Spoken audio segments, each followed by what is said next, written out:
Hello and welcome to A Cat in the Garden. Today's video is going to be a little different from what I normally do on the channel, but it was inspired by a lot of my personal curiosity and questions that I had about this particular Hoya because it was very hard to find information about it on the internet, and I had to take to places like Reddit from 3-4 years ago, obscure Facebook groups, and just looking at dozens and dozens of sellers and information that they had about this particular plant. And I just like to know as much information as I can about the backgrounds of a Hoya in particular. I don't know why I care much more about the backgrounds of Hoya versus other species of houseplant, but I just do.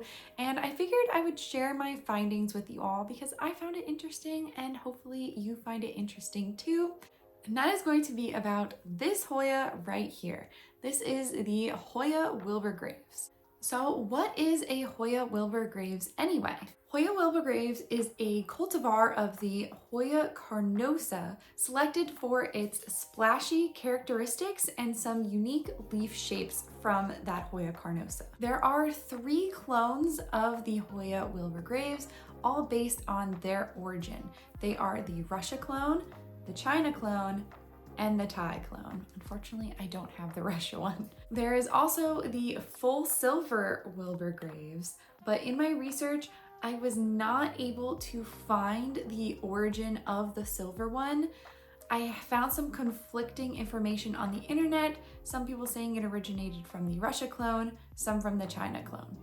The Russian clone is said to have more elongated leaves, while the China clone and the Thai clone are said to have rounder, smaller leaves for the most part, though in reality, they have been shown to grow with all those characteristics on the same plant, just in different environments in general. But as you can see with my China clone, I do have some long, elongated leaves, as well as some shorter, smaller, rounder leaves, all on the same plant. The Russia clone made it to the United States first. It was imported here first, followed by the China clone, and then the Thai clone. At around the time these plants made it to the United States, some were infamously sold on eBay as no ID, or at least some of those claimed to be Wilbur Graves. This was later seen as a marketing scam to draw buyers in to spend hundreds or maybe even thousands of dollars from these buyers who at the time saw a no ID as something even more rare and more collectible. While at this time, which would have been from 2021 to 2022, Wilbur Graves was rare on the market, it was easy to propagate, and the price point in 2024 reflects that. It is a lot cheaper now. It is interesting to look back from the perspective of someone who has seen the fall of plant prices from the houseplant craze of 2020. Many of the articles and threads that I researched, they discussed that the plant was so rare that it would never be seen in a garden center.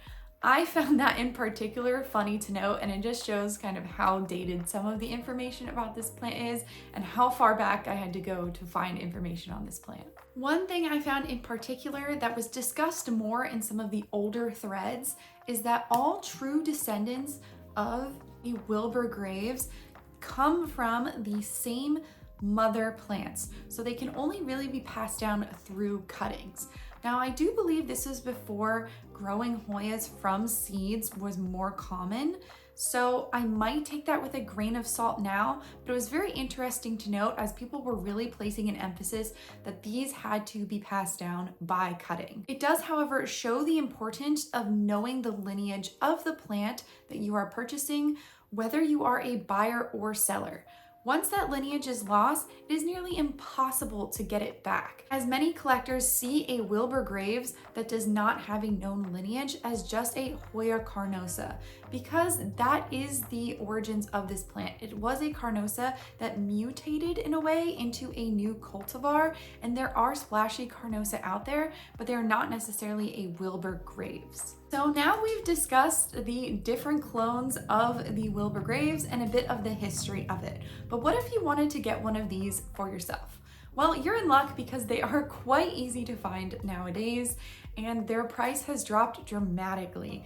A single node cutting of one of these clones, especially the China or Russia clones, used to go for hundreds or thousands of dollars. More recently, the Wilbur Graves Silver emerged on the market, and it was pricey when it first came onto the plant market, but even now you can get this as a cutting for maybe mid double digits. It's not attracting the price point that houseplants and even Hoyas used to.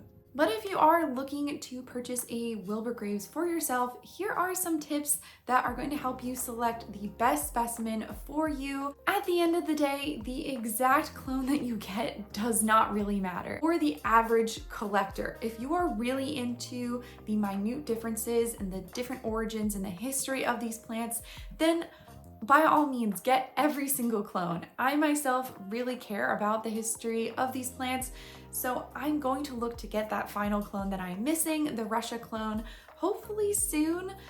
I'm not in the biggest rush for it, but I think it would be nice to round out my Wilbur Graves collection, seeing as I'm only missing one of them. But if you're an average collector, it truly does not matter, because like I showed with my China clone, you can get the different leaf shapes, the different levels of splash with just about any of these plants. While all of these clones have similar growth habits and beautiful stable splash, the main difference in all of these plants is the Wilbur Graves Silver.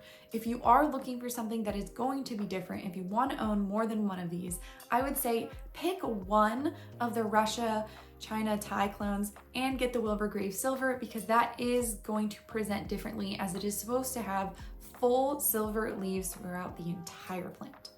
When purchasing a Wilbur Graves for yourself, the most important thing to note is the genetics of the plant. If you are looking for a high splash, stable Wilbur Graves, start with a high splash cutting or plant. I have both of these, a Thai clone and a China clone, and this one has much higher silver and splash than the Thai clone right here. I still like this. I think it's absolutely beautiful, but this was selected for having a higher splash, and it does more consistently give me leaves with that high splash. This is going to be your highest chance for success in having the plant that you want, no matter how much light, fertilizer, or humidity you give your plant. While genetics are your best bet, it's not always a guarantee that every single leaf is going to produce that high splash that you're seeking when you purchase a plant that starts out with a couple of high splash leaves, a few nodes, a smaller plant like that. Like I mentioned, even my high splash China clone does occasionally throw leaves that have lower splash. There is one right on the bottom here that is not as much splash as some of the other leaves on this plant. It's just something that naturally happens. If you do, however, notice a pattern of growth where, say, a lot of these leaves on this stem were starting to be very low on splash, that is considered reversion. And many serious collectors refer to this as reverting back to a Hoya carnosa. Luckily for me, there is still some pretty high splash on this plant, so I wouldn't consider that to be reversion, but it is something that has happened to me in the past with this plant. If that happens, just cut it back to the last point in which it had high splash, and it will activate another place on the node where it'll start growing again, and hopefully you'll activate the side that has the higher splash.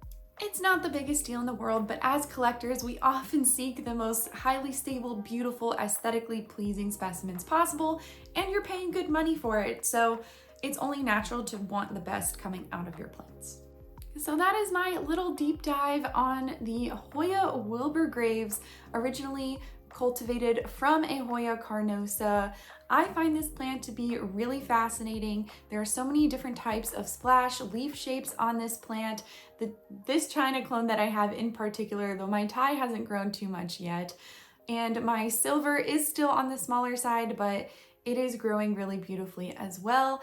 I am happy having all of these in my collection, even though they are so similar. I know some people don't really like collecting plants that look super similar, but I don't know, I like it. I like seeing the small differences.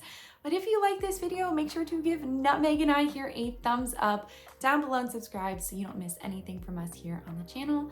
Thank you so much for watching, and we'll catch you in the next one.